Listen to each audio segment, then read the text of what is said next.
we are going to talk about why we avoid conversations. Have you ever avoided a conversation even when you knew it was the right one to have? Maybe you told yourself you'll do it later, or it wasn't the right time.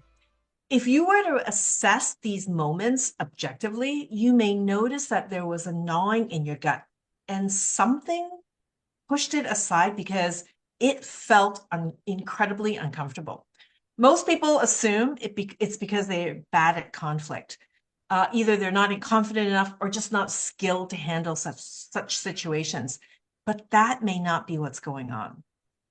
As human beings, we are wired for connection. For most of our evolutionary history, staying connected to the group was directly linked to survival. Now, we're no longer living under these conditions, but our evolutionary brain still responds as if it is. So being pushed out, rejected, or losing status in the group wasn't just uncomfortable, it was dangerous.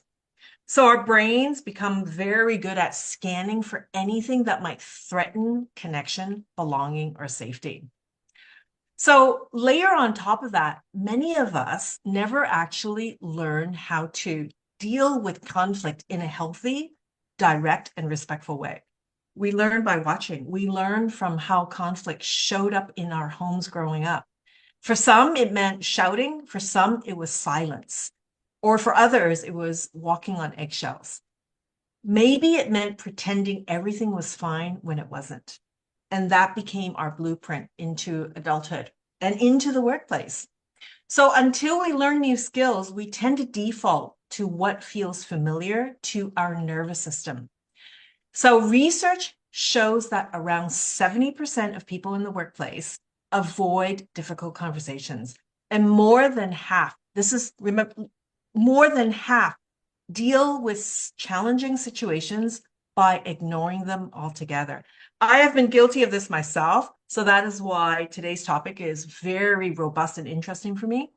And it's not because people don't care when they ignore, it's because they don't know it matters and because they don't feel equipped and their nervous system is trying to protect them. So, on today's podcast, we're going to talk about what is actually happening in your brain and body when conversations feel uncomfortable or threatening, and why self regulation combined with real communication skills. This is what will allow people to be clear, direct, and still stay connected. I'm Cecilia Young. And I'm Barbara Clifford. So I'm going to jump in, Barb, and I'm going to ask you the first question. Based on your experience in stress management, all the master classes and trainings that you have delivered on stress on the body, in addition to your work, your robust work in workplace mediation. So is conflict avoidance usually personality, or in your view, is it a nervous system response, state response problem? I think majority of the time it is a physiological response. We are, like you said, we are designed as a species to avoid danger, to avoid threat. And if we take it back to a primal response, you're not going to walk past the bear's lair. You know that that's fraught with danger, so you will avoid it. So we're primed to avoid those risks. We're not, unless we're a hunter or a warrior, where we will run headstrong into battle or jump off a cliff. But most of the time, yeah, it's a physiological response. Conflict is not often a comfortable experience for people, but an essential one for innovation, productivity, and growth within an organization. You have to have tensions for growth, ironically. Would you say that there are certain personalities who are better equipped at dealing with conflict? Uh, it's an interesting one because if we look at all of the different personality profiling or behavioral profiling, everyone has its strengths and its weaknesses. So I'm just going to go back to talking about DISC. In some ways, a D or a direct personality style or communication style is great in the sense that it just gets it out there. However, it's often interpreted as an affront or an aggression. And vice versa, the person that's reserved or quiet is avoidance. So, yes, probably there are those personality traits for some people that will avoid confrontation, definitely. Now that I think about it, there is those styles that will be foregoing of the other person's needs or their well-being. They'll put their well-being before theirs. There's those people that will do that too. So yeah, there is some personality trait to it, I think. Yes, yes. And I always thought your cultural background, like how direct the communication in your culture makes a difference. However, I will now say that from personal experience, that regardless of culture, there is a good percentage of people who will avoid conflict. Yeah, And from what I've seen, it's mostly because we just don't have the tools and skills. We definitely. fear conflict. It's like a in leadership training, it's like a 1 day course or a 3 hour course. It's not something that is incorporated in new manager training, and it's discussed week to week, month to month. Yes, and I think with the development of digital tools and technologies for communication, it's becoming one of those skills that gets practiced less. And like any skill, the only way that you get better at it is learning the hard way, is going through the pain and the discomfort and learning through those experiences. Avoidance never makes anything better. However, that's predominantly what most people will do. We find that HR managers or business leaders will sometimes take the position of, if I just leave them, maybe they'll sort it out. Maybe they'll just, you two need to get along. You two need to work your shit out. And it doesn't, it actually makes it worse. And it's like leaving an infection. It just festers until it becomes a really serious problem. Yes, yes. Well, you just said it. Go into a room and figure it out. You're adults. You should be able to figure this out. You should be able to figure out a way to get along to get things done. And this is where we come in. It's those human skills, the communication, the misunderstandings, the avoidance of conflict. And that is the theme of our podcast today, which is 70% of people avoiding conversations that are difficult and not having the skill and also the nervous system response to these I situations. I will even say, even in mediation, Cecilia, people go into that flight, fight. We talked about flight, fight, freeze, and fawn, and you can explain in a minute what fawn is because I didn't quite understand what that was. But even in mediation, I see that stressor response, that behavioral primal response, and that's the work of a mediator is to drop down that response, that threat response, and make people feel safe in order to listen, because when they're in that response they can't hear, they can't engage, they get stress does that to you into, because it's a survival instinct. I've just got to look for the easiest route out of here. I've got, how can I get out? How can I escape this dangerous situation? So everything kind of shuts down. So if we can create a relaxed environment where people are tricking that primal response into, you are safe, there are no threats, then people are more likely to listen and engage. So part of that avoidance too is, one, it's a physiological response, but also it is just not being able to hear or engage, and following a trauma response. So can you Yes. explain, Cecilia, explain to us, if we're talking about this, what does fight, flight, freeze, and fawn actually mean in terms of a stress response? Yes. So I want to preface it with a couple of things. I'm just really cognizant of people who are listening to this or watching this, of the daily stress that they are going through in their work. So you start your day in the office and you already start to feel the adrenaline because of the meetings, the deadlines and the pressure. So that is real. I know that is real because so many of our clients, people who come to our sessions, they talk about the stress that they are feeling. So there is a constant exposure or a chemical dump, as we call it, right? The amygdala hijack, where just getting rushes of adrenaline, cortisol, and norepinephrine throughout the body. That's very unhealthy. And then you have people who are in careers that are truly dealing with threats. People who in industries, and I really want to give a shout out to people who are in life-threatening positions where they're facing danger. Like my heart goes out to people who have developed the ability to handle their stress, but they're trained and they know how to respond with the nervous system, the appropriate nervous system response, and then they know how to let go. They let that go. So the fight, flight, the three F's, and of course the fourth one is fawn. Let me just give you a quick example. So Barb, how relaxed are you right now in your chair sitting there? Well, it's interesting you should say that. If we weren't recording and doing this podcast, I'd say I'm pretty relaxed, but there's a level Yes, of anxiety because just there's a a bit of a, little bit. yeah, there's a little bit of a It's threat slightly there. out of your comfort zone, but it's not that high alert. You're not Mm. in front, you're not on a stage or a TED talk and there's 1,000 people. It's not high stakes because you would probably respond and your body would respond accordingly. Absolutely.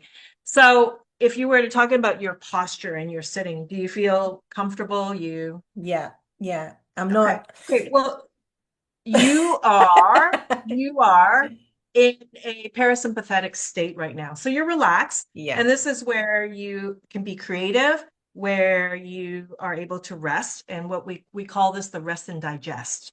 So your body is working properly. And if you got a proper good night's sleep tonight, that's when you will regenerate and you will continue to grow and your immune system is healthy. This is rest and digest state.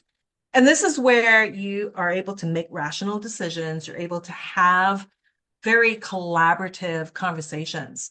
So if I were to shout at you and say, Barb, you're such an idiot, immediately, just with one single phrase, like if I changed my tone and my eyes really started looking at you with anger, like I know you you laughed when I said that, but there was like this little response, wasn't there? Because yeah, I came out and shouted at you. yeah, There was just this jerk. yeah. And that's just how our body and our brains protect us. And that was like a flash of potential danger there.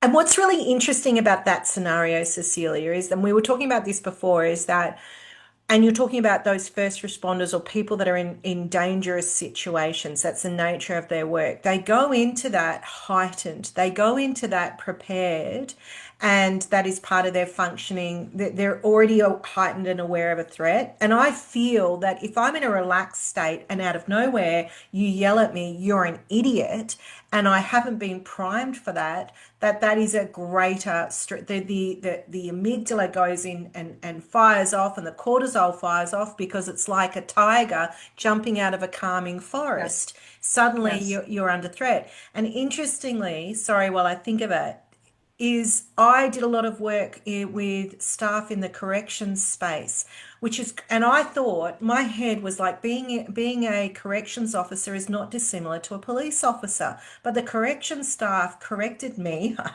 that it's quite different in the sense that police officers have downtime, like they will sit in their patrol cars, or there will be moments of safety and security where they can come down. But a corrections officer is always on heightened alert everywhere that they're walking while they're on shift. So much so when they're walking through the supermarket, if someone comes up behind them, they've got a trained primal response because they're used to functioning and operating at that level. And I actually said to the correction officers, are you able to get health insurance? Because you live with a high level of cortisol in your system all the time. You're primed to operate like that, which I Mhm. find really interesting compared to so many other industries that work in those volatile situations.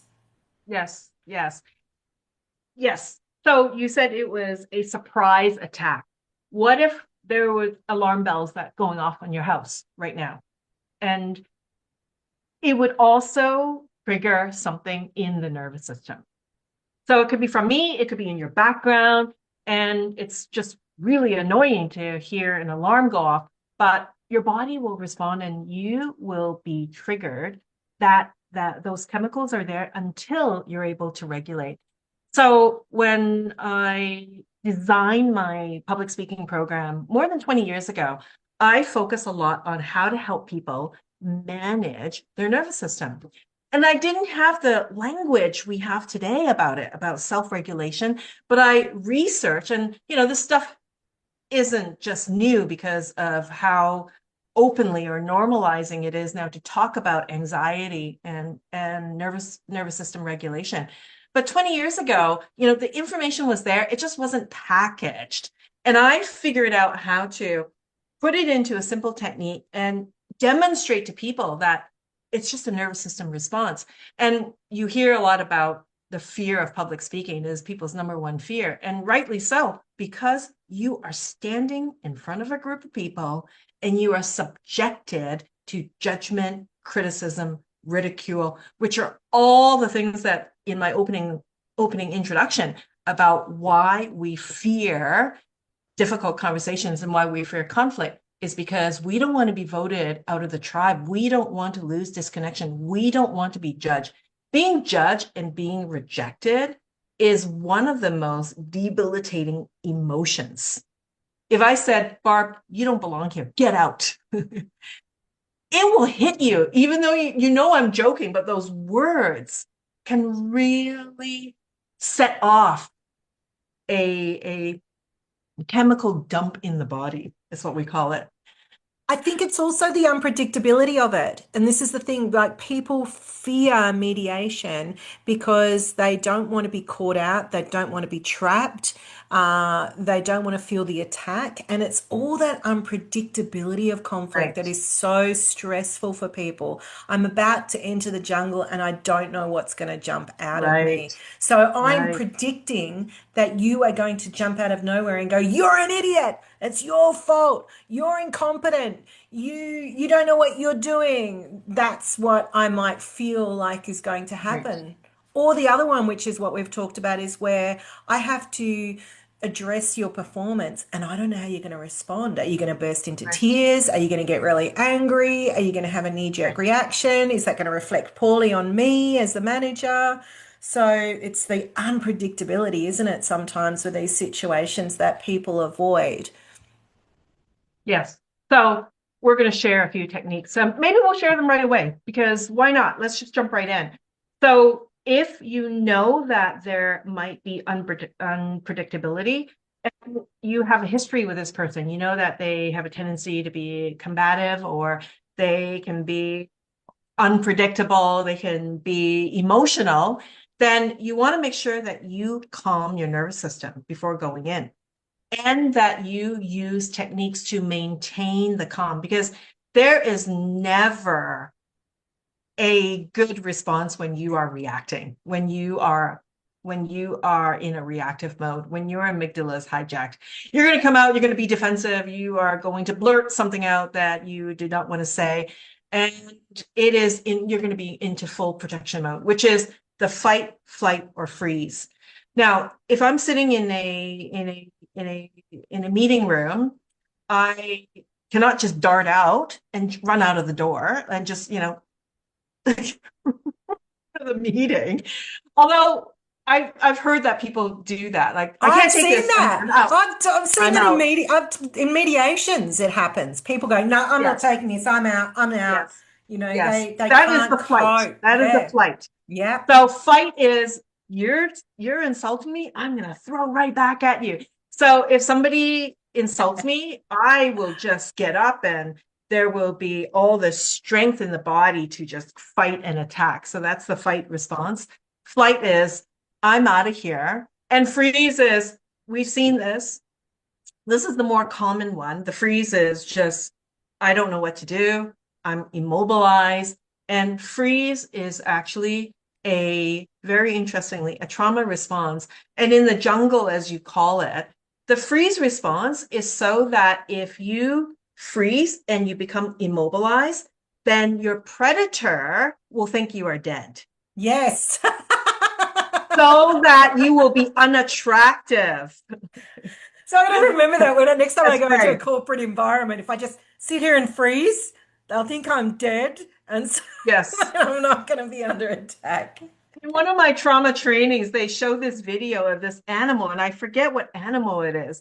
And like, it was just playing dead. It was just curled up and played dead, so I that I always think of those goats. That's that response, right? You've seen those goats. I love goats. I don't know why, but I often talk about that in training because people have seen it where they that's what happens to them. Their body goes into that response and they just fall over.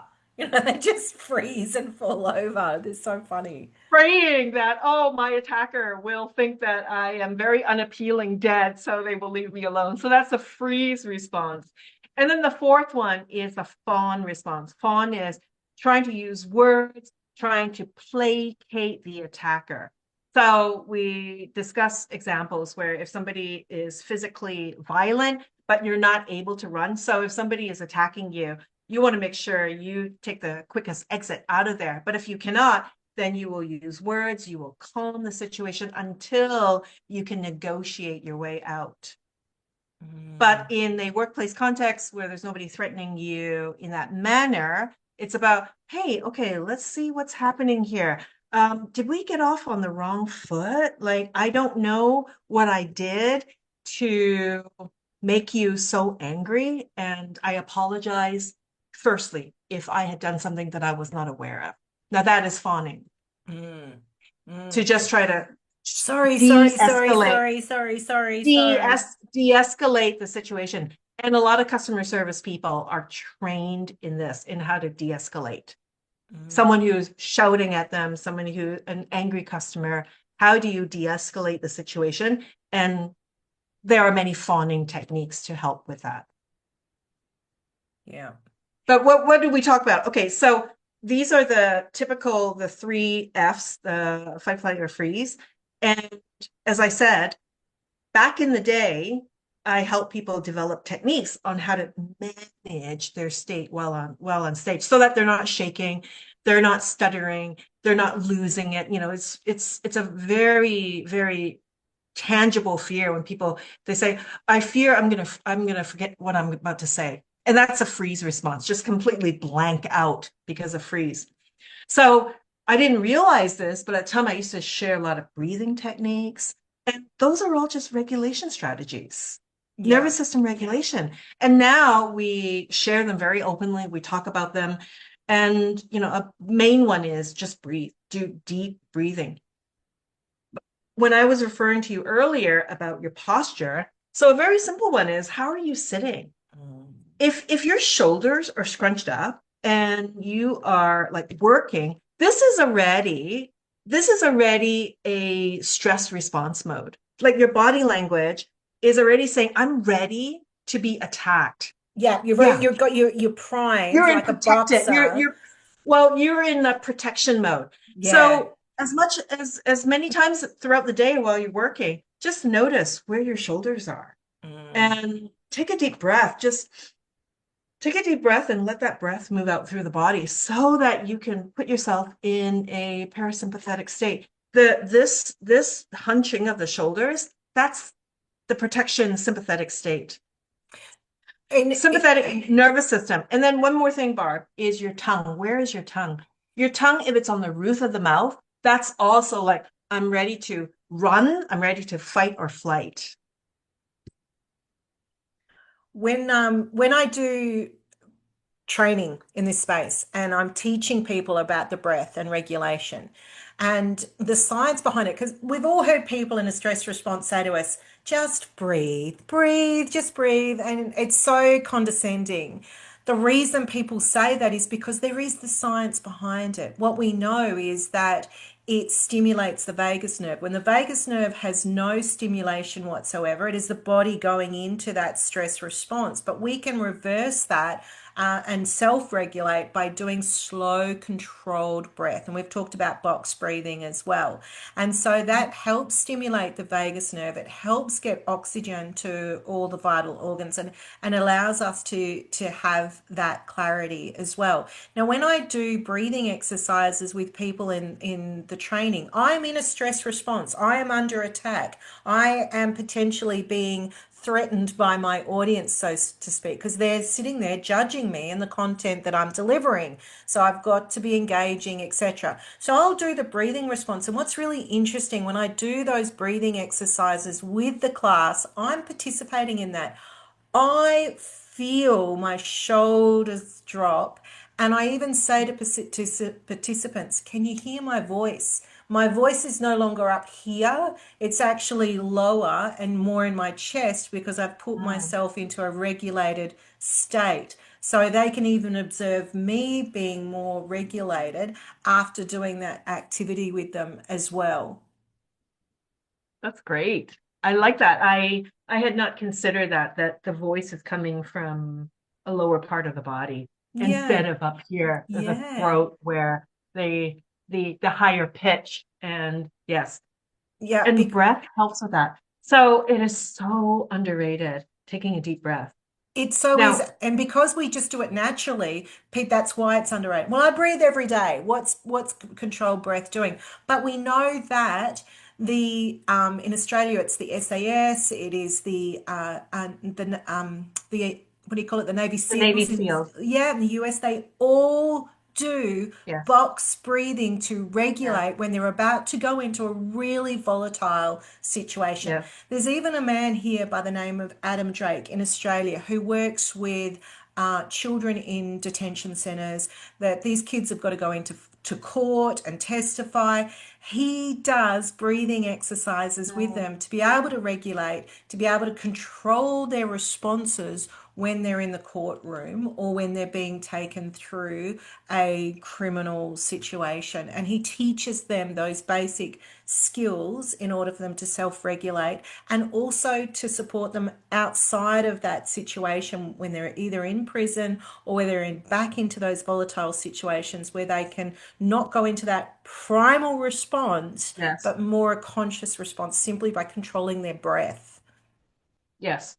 And with a hyper heart rate, you can actually reduce, and that's the key to get out of that vigilant, that fight or flight mode, and to downregulate, to get into the parasympathetic. So there's box breathing, and for those of you people who are not familiar with it, it's just inhale for 4, hold for 4, exhale 4, and hold 4. Very simple. And it just a few sets of those, you would have already regulated the nervous system. And for some people, they find that it is odd to do that in the middle of a meeting. And I'm going to tell you that it is not odd. If you actually, somebody shouts something at you, somebody says something that's unexpected, and instead of like going into this freeze mode, you stop, pause, and breathe. It's actually going to put you in a position of power. It's the other person who is unregulated, and that's why they're coming up with a comment like that. They're reacting. So there in some and sometimes people are doing it intentionally to get a reaction out of you. But if you respond by breathing, staying calm and rational, and even taking a minute and saying, would you mind repeating that? Excuse me, can you repeat what you just said? So that you buy yourself a little bit of time to regulate. And that's the key here, to regulate your nervous system. So there's the box breathing. There's Andrew Weil's 4-7-8, which I really like. Four, inhale for 4, hold for 7, exhale for 8. And if you do 3 sets of those, you're already in a much calmer state to deal with the situation in front of you. There's another one, especially when you're in high tense situations. So, for example, I was in a mediation where it got really heightened and someone was getting really distressed. The other party wasn't, but the other person was feeling they were feeling overwhelmed with the emotion, and because they were so distressed that they'd offended the other person, and it was not their intention, they were deeply distressed by it. They were getting really teary, and you know when people get upset and they can't breathe, so they and they're having that kind of response. And she was getting distressed because she couldn't control her breath, couldn't speak. And she Right. goes, I don't know what's wrong with me. I don't know why I'm Right. reacting like this. So I Right. called time out and took her outside, and she was trying to self-regulate, but she was really heightened, right? Right. Right. So I Yeah. said to her, look at me, do what I'm doing, look at me, do what I'm doing. And I got her to Mm. blow raspberries. So Yeah. and just three or four of those really regulated her. And because it's that slow, controlled breath, so you can maybe not be able to think or take yourself into a state of, Yes. oh, box breathing, what is it for the, for what is it, the Yes. 7, 8, 9, whatever it is, you can't think of that. But if you can Yes. just blow raspberries, it enables you to have slow, controlled, regulated breath. And I did this training with some workers at McDonald's, the McDonald's franchise, being able to manage stress in the moment. You can imagine they deal with some really volatile customers sometimes. We've seen those viral Yes. videos of people jumping the counter and throwing thick shakes, and it can be really, really stressful and trying to recover from that. And I said to this team, you are going to make a habit to go around and blow raspberries at each other. And so when I drove through my local McDonald's and saw the team that I trained when they're at the drive-through taking my money, I looked at one of them and went, and my son sitting next to me said, Mum, what are you doing? Have you lost it? Like, Right. have you got no Right. nuts? But to Oh, that's remind them to great. Yes, self-regulate. Yeah. that is great. I had not heard of that one, raspberries, but that's a very easy one. Yeah. I believe that is akin to the physiological sigh, which is the most simple one, which is to take a deep inhale. And then at the top of that, just take another sip and then let it all Yeah, out. yeah, exactly the same. And they used to talk about it in terms of anxiety, is that we now know the research shows that with anxiety, regulated breath can greatly reduce people's experience of anxiety. For me personally, I know that I experience anxiety sometimes when I'm trying to, the worst time when I'm going to go to sleep. And it's often if I'm overtired or I've had a stressful day, I start to worry and fret, almost panic about the things that I need to do tomorrow, or the things that just worrying about things in my business. And they haven't bothered me the whole day. And I have to psych myself and go, this wasn't a problem all day. Why is it a problem now? You weren't stressed about this all day. Why are you suddenly stressed about it before you go to sleep?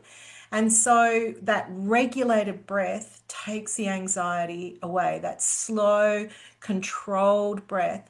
And for me, I'm a bit of a stress addict. I love the adrenaline of stress. So I have to work really hard to regulate because I love that high and that buzz. I can control, and so because of that, I take blood pressure medication, right? But I can control my blood pressure. Like I can actually drop my blood pressure with regulated breath. That's how powerful the simple Mm, act of regulated breath is. yes, yes. But beyond that, Barb, like we're saying, just breathe, regulate. There's some skill as well to having these difficult conversations. What are your suggestions on, okay, you're regulated, you've learned these techniques, you know how to respond in the moment. So why is it that 70% of people avoid difficult conversations? I believe it is the fear, like I said before, it's the fear of the unpredictable. So what our ethos in terms of what we do at the Hinwood Institute is about equipping people with courage. Courage does not mean the absence of fear. Courage means that you've got a portfolio of tools and strategies that will equip you going into a challenging situation. It's like a life raft. I've got this, I've got this, I've got this. I don't know what's going to happen, but I'm well equipped with all of these different things to support me going into this unpredictable and unknown situation. So, and the research shows that simply changing the thinking around that response will change your body's hormonal response so that you are better equipped. So if you are able to say, I can face this challenge. While I don't know what's going to happen, I can face this and I'm equipped with some tools to do so. We better function in that situation. The challenge is that the amygdala, you reference the amygdala and the amygdala hijack. The amygdala is a part of the brain that was formed when we were as a species that's evolved. That's the first bit that actually was part of our brain and function, and it exists in a lot of animals. And it's the alarm center that goes off when it signals a threat. The problem is the amygdala doesn't know the difference between a real threat and a perceived threat. And this is the key to these conflict situations, right? We've learnt over time from experiences that we have a horrible response in these conversations or these different environments, and our amygdala is firing off. It doesn't know that it's not a tiger attacking you in the jungle. It's just picking up on all the signs that you are threatened and there is danger and there is risk. I could lose my job. I could be, like you said, I could be rejected, social rejection. I could be criticized. I could, all these threats. I'm not going to die, but the amygdala doesn't know the difference. It just goes threat, threat, threat. So, what we need to do is to be able to hijack the amygdala, is allow our more developed part of our brain take over that response that the amygdala is activating. And we can do that with different visualizations or other tools that's going to trick the amygdala and go, it's okay. It's okay. And we need to remember that we can manage these situations. While words are incredibly powerful and hurtful and sting, they are words, and we are Mhm. still safe in a physical sense of the word. Yes, yes, yes. In the So moment, though, in the moment, in those situations, it's unpredictable. You don't know how you will respond. And I've been in those situations where I was not proud of how I responded. And it's always looking at, oh, I should have done it this way. And I now know it is so important to stop and to regulate. Like that is so paramount. I am, and it's really something that I've learned in the last couple of years. I mean, I knew these techniques, but I didn't know how applicable they were in day to day and just day to day workplace situations. You need to be and know, have the skills to stay in a regulated state. when I've No worked. one can ever function and collaborate and build trust and be creative when they're not regulated. Definitely. When you're reactionary rather than responsive, right? And Yes. that's the key, exactly what you've talked about, Cecilia. When I first started working in the stress management space, I made it very clear to people that I do not work in the PTSD space. I do not work in the trauma space. I know you work in that trauma informed space. For me, when I first started out, I made that very clear. I did not want to go there. I'm not a psychologist, I'm a stress coach. So looking at tools and strategies. But here's the thing. I worked with a gentleman who is ex-military, who was a survivor of PTSD, and he said to me, don't discredit yourself. He said, once you've been diagnosed with PTSD, what people then need is the tools and strategies to manage that, which is a lot of what we do, right? Is equipping people with that portfolio of tools. And the key, whether it's PTSD or whether it is a fear of conflict going into these conversations, the key is to know what your triggers are. If you know what is going to trigger you, you can then come up with an action plan to be able to respond to that. So if I know somebody saying, calling me an idiot is going to trigger a response in me, in that situation, when that happens, I can go, oh, I really want to tell you, Cecilia, what I think of you, but for Right. calling me that, I'm going to take a breath. Count to three, they talk about. You'd go, and then have a chosen response. So we're responding, not reacting. We're listening to that trigger going off, firing off, but we've got a choice in terms of what we do in that response. And as best as you can, knowing what those triggers are will support you going into those difficult conversations and thinking about what you will do when that trigger fires off. Right, right. So what if you don't know what your triggers are? What can you do? So, if you know you're going into a difficult conversation, this is one of my favorite tools. Like I said before, is remembering that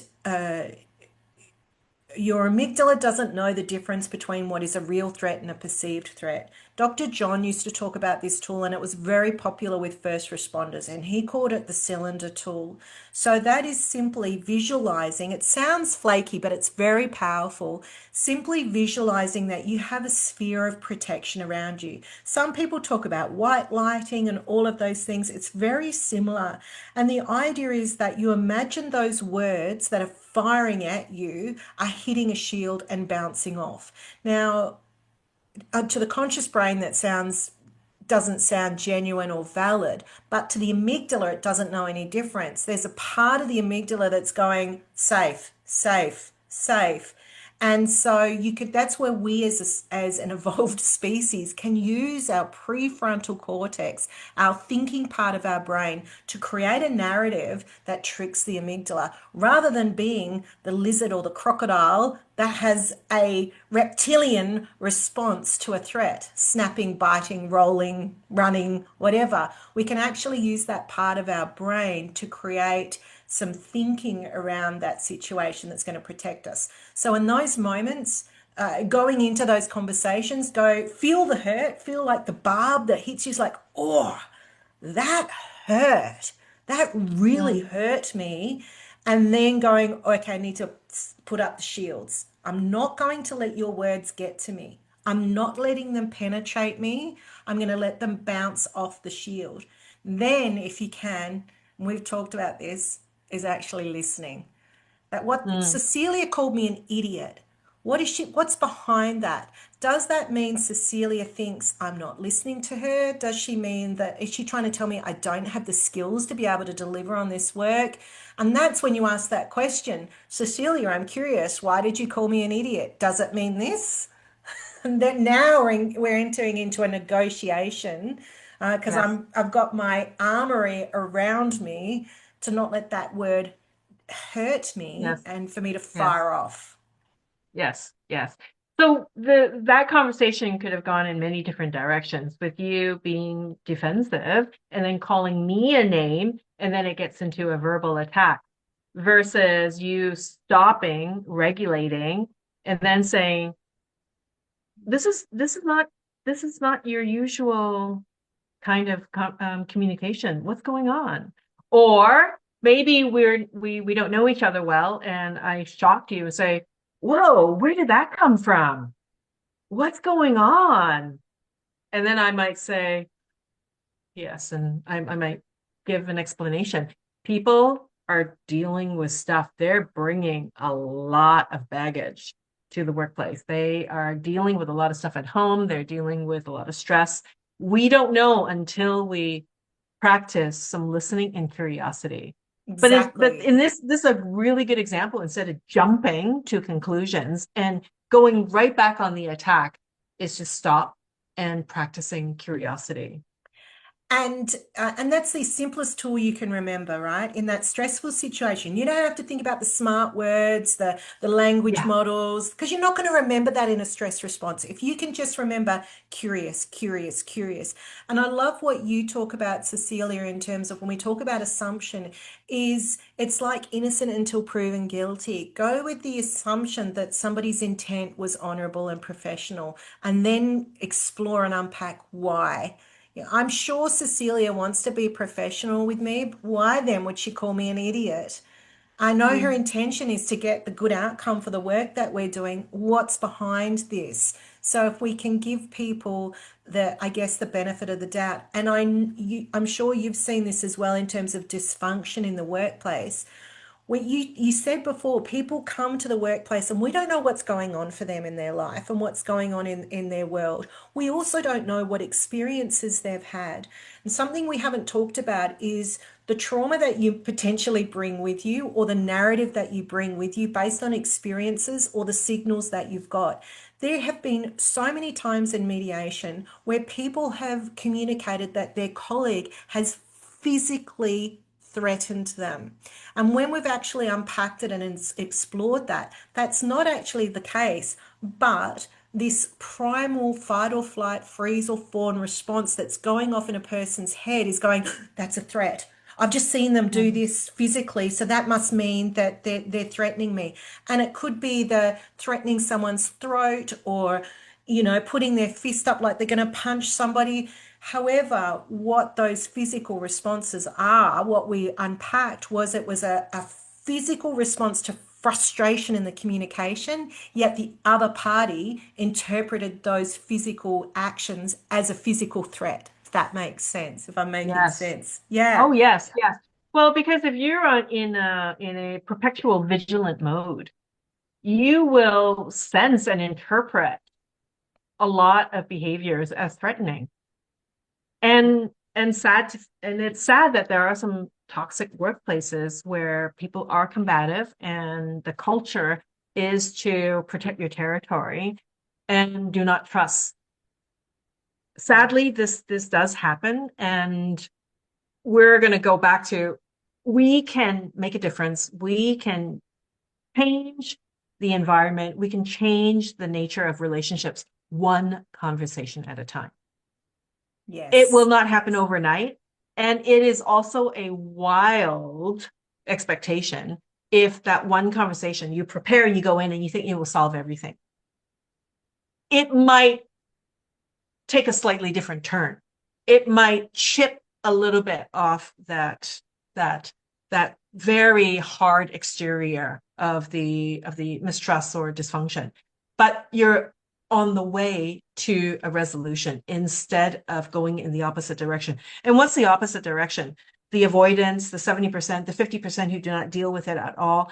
The avoidance is more dysfunction, more toxicity, and eventually somebody leaves and they leave a great job, the work, just because of relationships. And we know that people leave because of relationships, not because of the job itself. People love the work that they're doing. Otherwise, they wouldn't be in those jobs. It's the relationships that cause the friction, that cause the conflict, that cause the daily stress.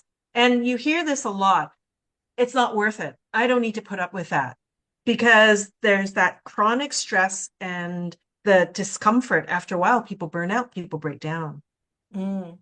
And what But comes, we're actually distilling it to the most simple, like those 70% conversations. How do you just go in and have those courageous conversations? And we covered this in our last masterclass, how to have a fierce conversation based on Susan Scott's work.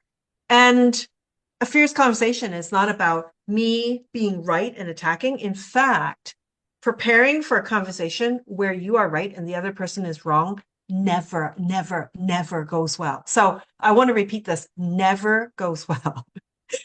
A fierce conversation is I prepare what I want to say and I open up to the other person for a two-way conversation where there's a lot of listening and hearing their point of view.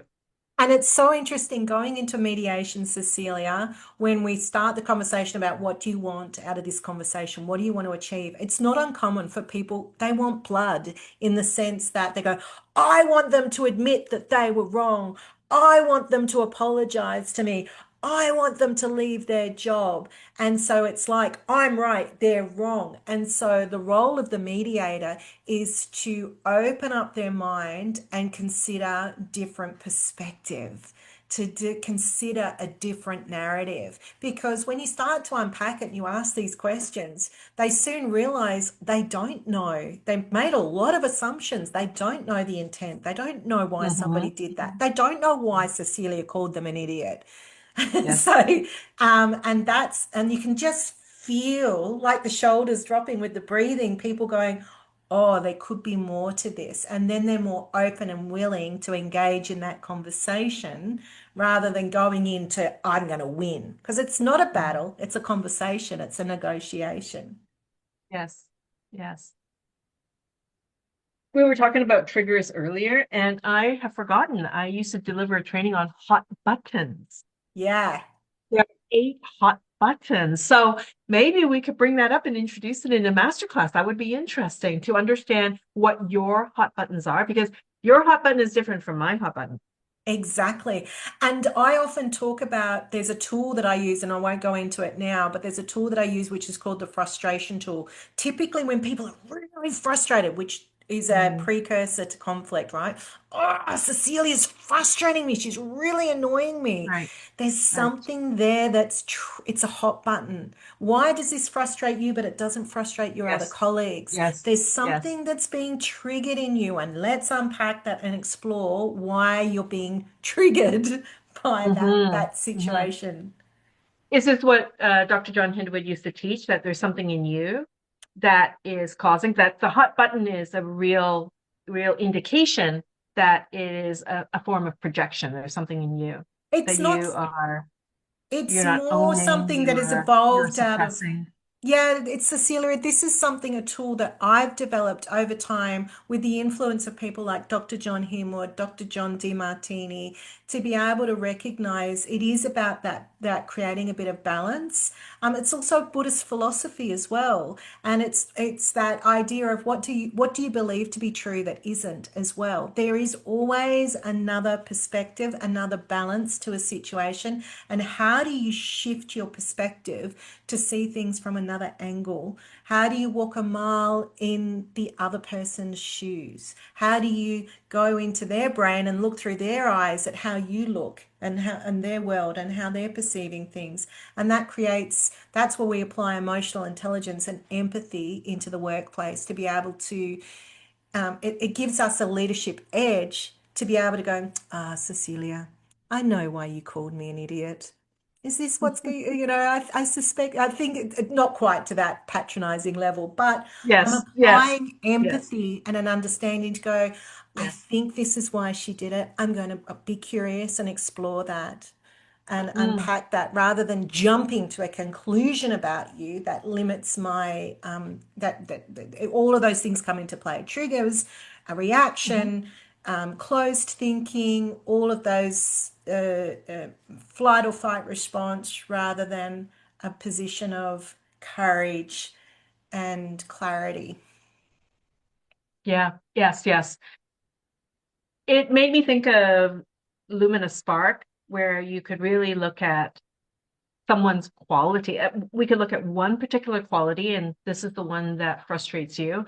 It could be something around discipline or meeting deadlines. You could look at my scores and then look at the continuum, the where I score high in and where I score low in, and to have a candid conversation.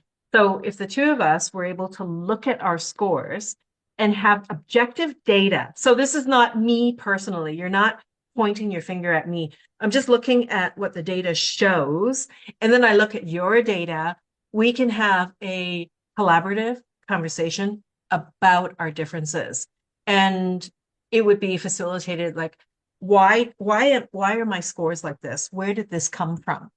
And why am I like this when I'm overextended? And I could explain to you. Now you have another level of understanding without me telling you what I see or what I observe, because that's an opinion. This is objective data that we could work Yes. with. And that's what's really powerful too, even for the individual. When you have those profiles done of your style or with Luminous Spark, where you're going to overextend, it's almost like a diagnosis, right? And that's putting people into a bucket, but it's data. So you're actually able to say, look, this isn't me telling you this. It's not my opinion. The data, like you said, it's the data that's saying this. But it's so empowering for an individual going, there's nothing wrong with me. This is just my design. Here's a roadmap, colleague, of where I'm going to get triggered. And when I'm triggered, this is how I'm going to respond on behaviors that you'll see around me. This is what you can do to support me in the work environment when you see that. It's incredibly powerful diagnostic tool to be able to have an action plan of skills that you can develop, knowing what's going to trigger you based on that mapping. Yes. Yes. Alrighty. So back to the opening statement about 70% of people avoid conversations because of the fear of the unknown, what you have shared. And now we have some regulation techniques. What would move the needle? What would you say would be your suggestions on how to move the needle? And how would you empower somebody to go into one of those conversations that they've been avoiding? The one thing that people don't get training on, but I think could really help is how to assert yourself. And so that doesn't mean how to be aggressive, how to be confrontational, or any of those things. It's about how to communicate what you want and what you need in order to do your job and to do that in an empathetic way. And when you have assertive communication tools and assertive language tools, you feel more confident because you know that no matter what happens, the unpredictability of a situation, you've got tools to be able to deal with and communicate with the other person when that situation arises. So if I know I've got the language tools and I've got the strategies and the regulation tools, bring it at me. Doesn't matter what happens. I know I'll be able to deal with it even though it's unpredictable. And so that is where we can build not our confidence, but our courage to go into a fierce conversation. So do you recommend people just schedule a conversation and feel the courage, prepare, and then face it, deal with it? I think there's more to unpack in that, but quickly in terms of those tools, I would suggest thinking about what the outcome it is that you want to achieve. We're kind of Mm, reverse engineering. What is something that you want to achieve? What is something you want clarity on? And the bottom line is, what question can I ask? We want to go into a conversation asking questions. That's inevitably what you do with curiosity, right? It's about yes. not telling somebody something, but what question can I ask? That's got to be the focus. And the next step is to go, what is the outcome that I want to achieve? In order to achieve that, what questions could I be asking of that Right. person? And That's the great. That's really good. That's a good way to prepare and have that mindset going in. Yeah. Yeah. And I think the other thing that's really important is to go into a conversation, positioning it from you, not targeting the other person. And you picked up on this, Cecilia, before. If I say, you're an idiot. I'm throwing a punch at you. What I need to be saying is, I don't feel supported. I don't feel comfortable. I'm not getting information from you. I'm not feeling comfortable that you have a grasp on the work. Notice the shift is on me, not on you. This is about Mhm. me in this situation, not about you. So, if you go into the conversation not focused on the other person, but from your perspective and your positioning and sharing that, it has a different response. Because as soon as you start saying you, that's a direct attack. You're an Yes. idiot. Yeah. You do this. You make me feel like this. You make me, Or you always, whenever yeah. you use extremes like that, that really blocks off a two-way conversation. We call those absolutes. So Yeah. always, never, Every should. every time. Yes. Yeah. Yes. Yeah.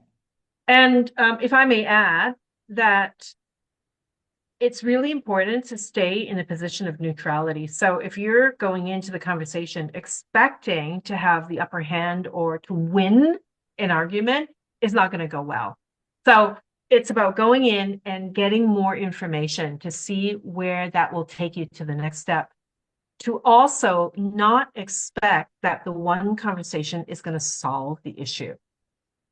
If it actually gets cut off within the first 3 minutes, be okay with that. Yeah. And to say, it doesn't look like we're going anywhere today. I just want to let you know I want to continue this conversation because this is important to me. We In can schedule it for the next time that we can discuss this. So it's to know that it's not going to happen overnight. It could take a long time, depending on how deep the issue is. or the conflict is, but to be clear on expectations and be okay to walk away. In workplace mediations, one of the things that we do is in formulating that agreement is actually creating a bit of a framework or structure in terms of how to have those difficult conversations. So next time we have a scenario that's like this, how will we go into conflict with each other in a safe way to be able to resolve it next time? And so quite often each party will agree on a framework of how they will actually navigate that difficult conversation and what we call a safe conflict. Because conflict is good if it's done Yes, safely and well. If we can have tensions yes. with each other and come the other side of it, it's actually really productive. It is, and it can be respectful, and it can drive innovation, it can drive creativity, it can bring up the standards if we had healthy conflict, actually. Yes. Yes, yes. So there was one more thing I wanted to add. Yes. So in the preparation for the conversation that you shared earlier, is to also, like you said, to say, I feel, to not blame and direct to the other person, but also share your role in it.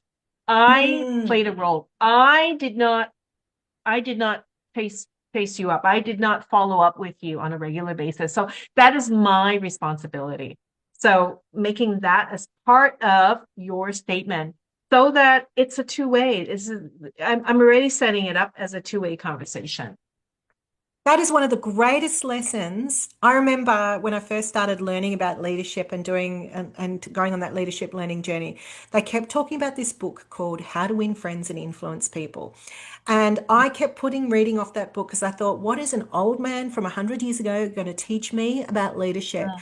And then when I read it, it is a staple in terms of a book that is recommended for leadership development. And the biggest lesson from me in that book was the ownership and the accountability. So for managers, rather than going, you didn't do your job, you didn't do this right, all of that, is to play, what part did I play in this? Did I not explain it thoroughly enough? Did I not support you in the prioritization? What part as a leader did I play in you falling short of the work that needed to be done? Yes, And that's yes, really, really powerful.